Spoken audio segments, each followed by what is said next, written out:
Pengangkatan penjabat Sekretaris Daerah Kabupaten Aceh Tengah.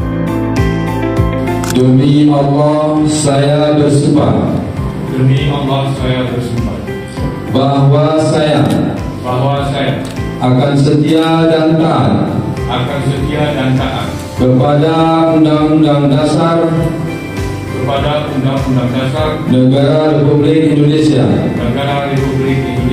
tahun 1945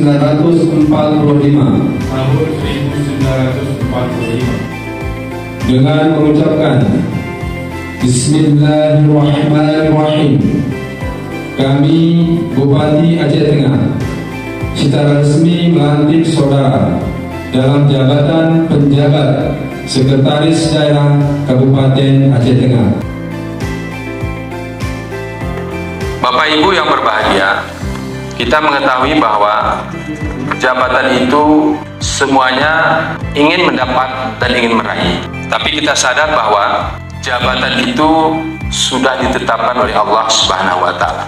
Maka hari ini Allah telah menitipkan pesan ini kepada Bapak Mursid beserta Ibu.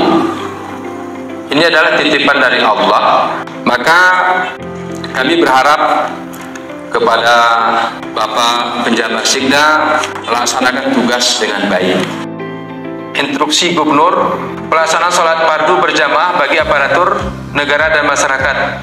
Ini baru keluar kemarin, kita sudah melaksanakan sebelumnya. Yang menariknya di sini, pelaksanaan sholat fardu berjamaah bagi aparatur negara pada saat azan berkumandang, semua kegiatan wajib dihentikan. Kita sudah umumkan 15 menit.